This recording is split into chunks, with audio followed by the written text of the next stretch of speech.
Bismillahirrahmanirrahim. Assalamualaikum warahmatullahi wabarakatuh. Innal hamdalillah nahmaduhu wa nasta'inuhu wa nastaghfiruh wa na'udzubillahi min shururi anfusina wa min sayyiati a'malina. May yahdihillahu fala mudhillalah wa may yudlilhu fala hadiyalah. Yang terhormat Ibu Andi Hajar selaku dosen pengampu mata kuliah pendidikan agama. Alhamdulillah, kepada Allah kita bersyukur dan kepada Nabi Muhammad kita bersalawat. Sebelum memulai pembahasan video kali ini, izinkan saya memperkenalkan diri terlebih dahulu. Perkenalkan, nama saya Muhammad Iksan Syarman dari Program Studi Teknologi Pendidikan Semester 1 Universitas Muhammadiyah Bone. Pada video kali ini, saya akan membawakan 11 materi tentang pendidikan agama. Untuk lebih mengefisienkan waktu, langsung saja kita beralih ke materi pertama. Berikut penjelasannya.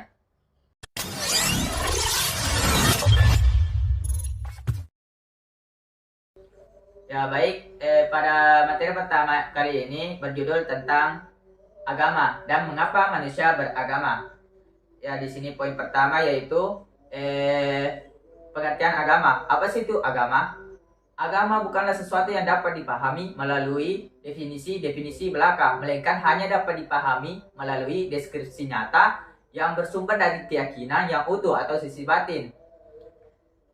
Menurut umat Islam, istilah yang paling relevan dalam memahami pengertian agama yaitu dengan istilah ad-din yang bersumber dari bahasa Arab sekaligus juga dalam Al-Quran yang merupakan sumber ilmu bagi umat Islam.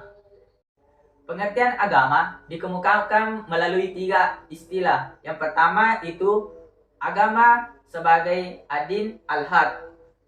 Agama berdasarkan konsep Al-Quran dapat dipahami sebagai ad-din al-haq, yang berarti agama yang benar, bukan agama yang salah, di mana kebenaran ini bersumber dari Allah Subhanahu wa Ta'ala beserta Rasulnya.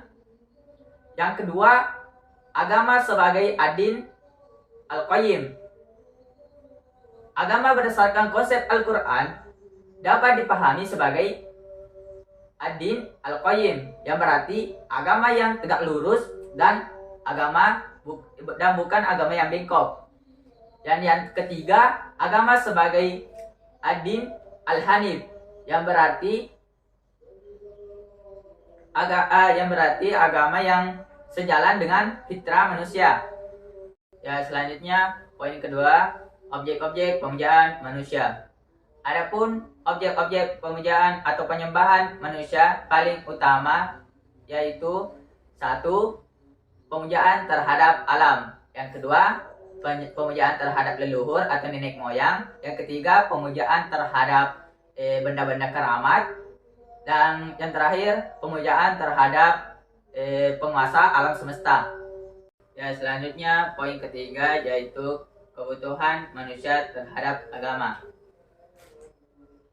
Manusia tentunya membutuhkan agama dalam mengarungi samudera kehidupan, di mana agama mesti dijadikan sebagai pegangan hidup untuk menghadapi 2 kehidupan, yaitu kehidupan dunia dan kehidupan akhirat. Oleh karena itu, manusia harus menjaga keseimbangan antara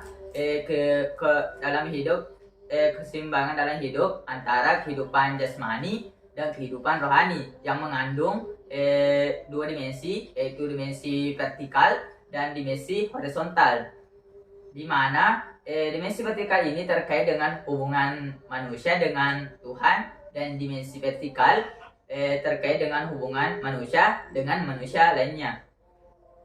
Ya baik, selanjutnya kita beralih ke materi kedua. Simak penjelasannya.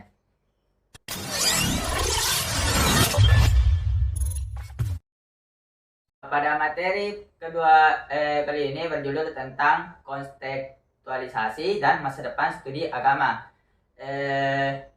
Yang pertama, apa sih itu pengertian kontekstualisasi? Kontekstualisasi merupakan proyek reformasi yang dikembangkan oleh para pembaharu Muslim yang berupaya memikirkan kembali wahyu Al-Quran dengan menyesuaikan kondisi di era sosial kekinian. Dan yang kedua, orientasi masa depan studi agama. Studi agama di masa depan diwarnai dengan 3 kecenderungan. Yang pertama, berbagai mode dari pendekatan dalam studi agama berkembang secara sekuensial. Dan yang kedua, studi agama sebagai sebuah disiplin ilmu akan terus melakukan proses. Dan yang terakhir, selalu muncul paradigma baru.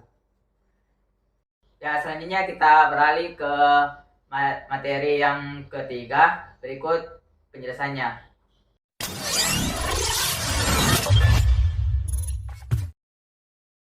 Ya, di materi ketiga ini berjudul tentang agama-agama besar di era kontemporer.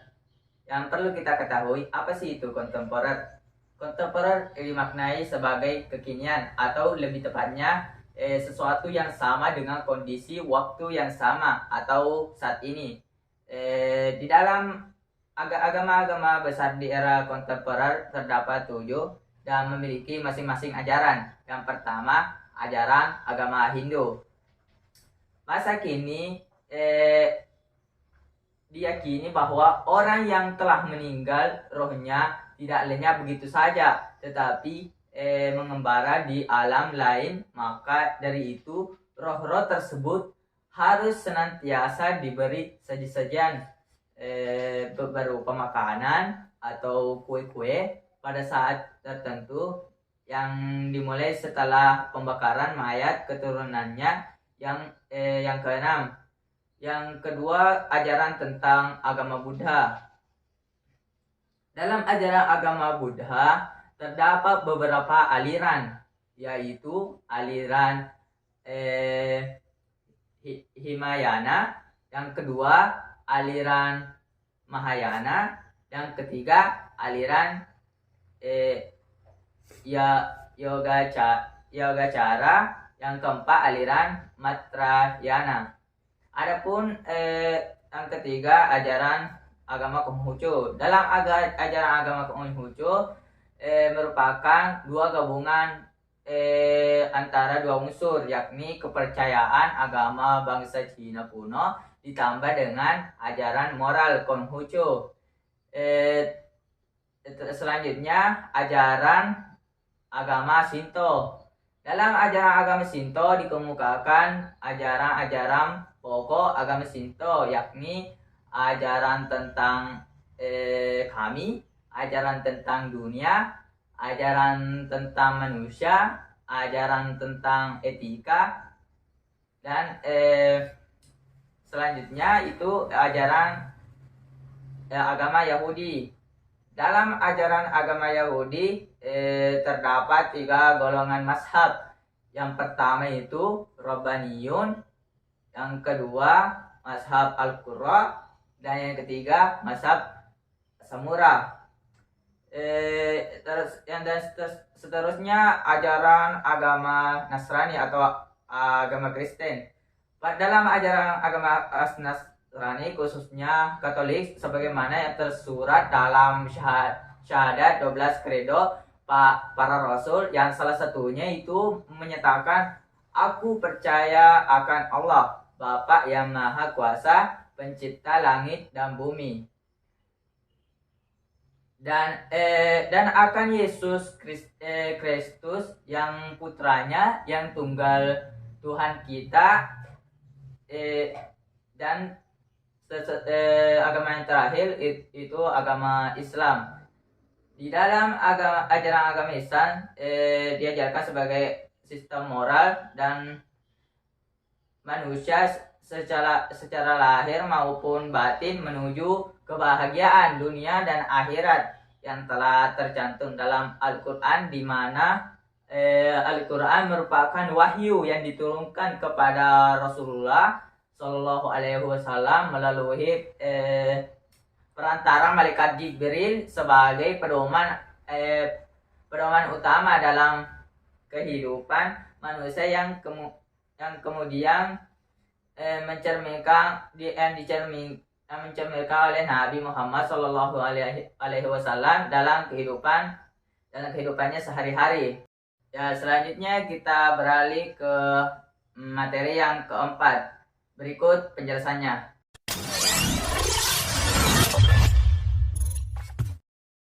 Ya, materi keempat kali ini berjudul tentang berbagai aspek dalam agama Islam. Dalam agama Islam memiliki 3 aspek, yaitu yang pertama aspek akidah. Pengertian akidah. Akidah secara bahasa, akidah bersumber dari kata al-aq, yakni ikatan, penguatan, pengesahan, keyakinan, dan peningkatan yang kuat sebagai keyakinan dan penetapan. Yang kedua itu aspek syariah. Pengertian syariah secara bahasa dimaknai sebagai jalan lurus menuju mata air, menuju sumber kehidupan yang sebenarnya, yaitu Allah Subhanahu wa Ta'ala. Yang ketiga aspek akhlak. Akhlak berasal dari bahasa Arab yang diartikan sebagai budi pekerti, perangkai tingkah laku atau tabiat. Ya baik, selanjutnya kita beralih ke materi yang kelima. Berikut penjelasannya.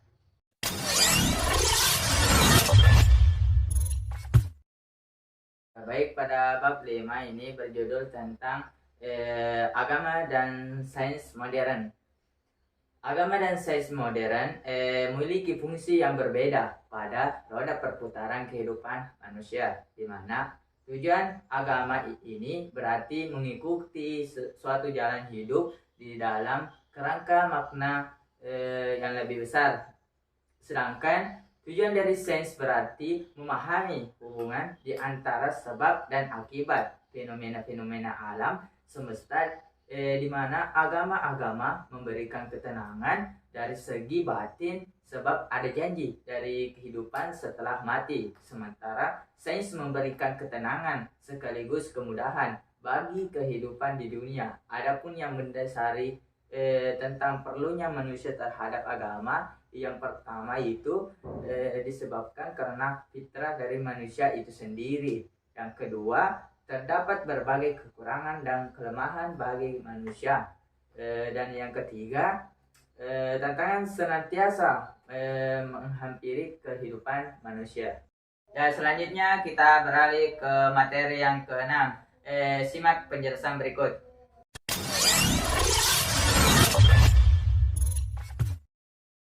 Ya, baik, di materi keenam ini berjudul tentang ilmu pengetahuan dalam pandangan Al-Quran. Di sini saya akan berikan satu surah yang berkaitan dengan ilmu pengetahuan. Di sini firman Allah dalam surah At-Taha ayat 144. Fata'alallahul malikul haqqi wa la ta'jal bil qur'ani min qabli ayyuqada ilaika wahyuhu wa qul rabbi zidni ilma, yang artinya maka Maha tinggi Allah, Raja sebenarnya, dan janganlah engkau Muhammad tergesa-gesa dalam membaca Al-Quran sebelum selesai diwahyukan kepadamu, dan katakanlah, ya Allah, tambahkanlah ilmu kepadaku. Quran surah At-Taha ayat 114. Dalam surah ini terdapat ayat bagian terakhir, yaitu ya Allah, tambahkanlah ilmuku. Dalam hal ini Al-Quran memerintahkan manusia untuk terus menerus dalam berupaya meningkatkan kemampuannya yaitu berupa kemampuan ilmiahnya. Oke, selanjutnya kita beralih ke bab 7. Simak video berikut.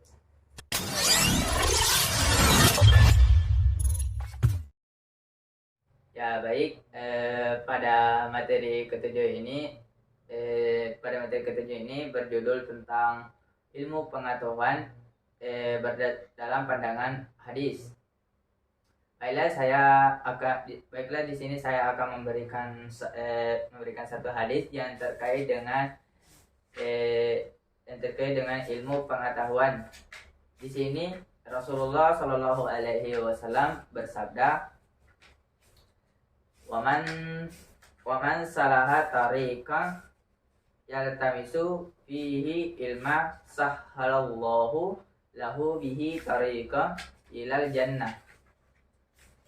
Yang artinya barang siapa yang menempuh jalan untuk menuntut ilmu, Allah Subhanahu wa taala akan memudahkannya jalan menuju surga. Hadis riwayat Muslim.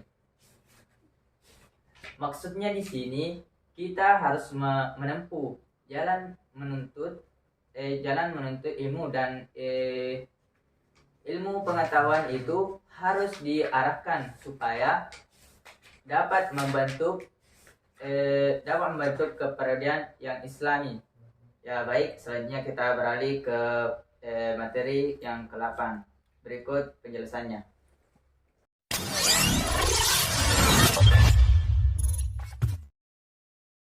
Ya baik, di materi ke-8 ini berjudul tentang konsep Tuhan dalam perspektif Islam.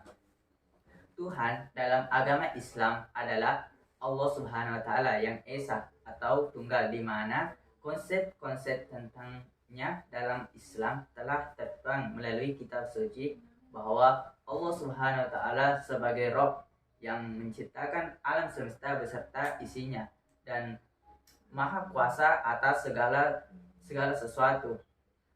Kata ilah yang berarti Tuhan, lalu dengan penambahan alif lam sebagai kata sandang, sehingga kata Allah dimaksudkan sebagai nama Zat yang Maha Esa, Maha Kuasa, lagi Maha Mengetahui, dan pencipta alam semesta, sehingga dikenallah dengan istilah Asmaul Husna, nama-nama yang menunjukkan sifat-sifat Allah Subhanahu wa taala. Oke, selanjutnya kita beralih ke materi yang ke-9. Berikut penjelasannya.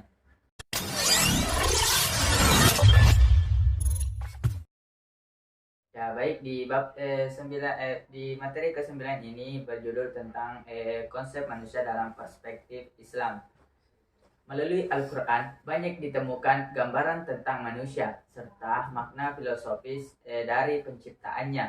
Salah satu filosof terkenal melukiskan tentang hakikat manusia yaitu Ibnu Arab, yakni tidak ada makhluk Allah Subhanahu wa taala yang paling bagus dan paling sempurna daripada manusia yang memiliki kehendak mengetahui, berpikir, mendengar, melihat, dan berhak mengambil keputusan, serta memiliki daya hidup. Manusia sebagai makhluk hidup kosmis yang sangat penting, sebab dilengkapi dengan segala sesuatu yang diperlukan untuk mengembangkan tugas dari Tuhan. Oke, selanjutnya kita beralih ke materi yang ke-10. Berikut penjelasannya.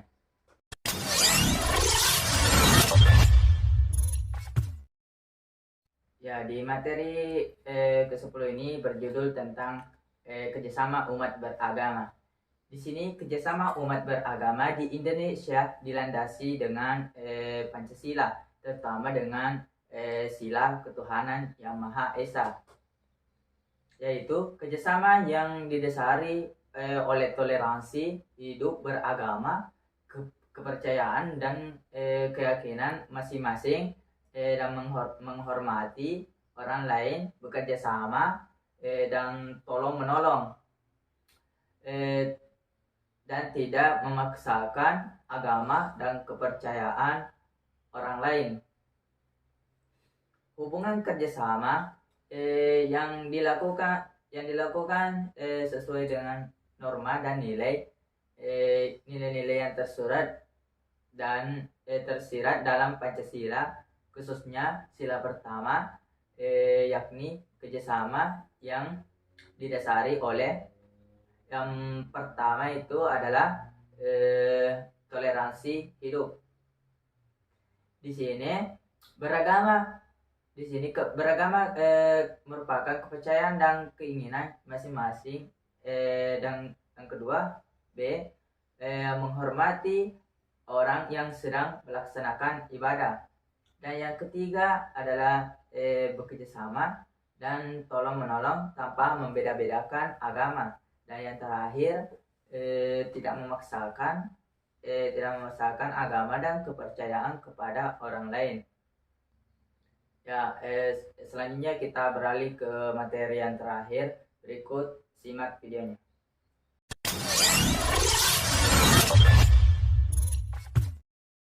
Ya, di materi terakhir kali ini berjudul tentang implementasi ajaran Islam dalam kehidupan sehari-hari. Konsep ajaran agama Islam yaitu akidah, ibadah, akhlak yang merupakan kunci pembuka dalam mengamalkan ajaran Islam. Di sini pengamalan ajaran agama dipahami sebagai bentuk perilaku atau proses pelaksanaan, penerapan, cara perbuatan mengamalkan oleh manusia yang dimotivasi oleh ajaran agama yang dianut terkait dengan kesadaran moral maupun hubungannya dengan orang lain. Di sini juga bisa dimaknai sebagai kesungguhan hati dalam melakukan suatu nasihat atau petunjuk, kesungguhan hati dalam melakukan petunjuk agama yang diridhoinya, paling benar, sempurna, sebagai rahmat. Demikianlah pembahasan video kali ini. Mudah-mudahan apa yang saya sampaikan bisa dipahami, dan jika ada kesalahan kata mohon dimaafkan.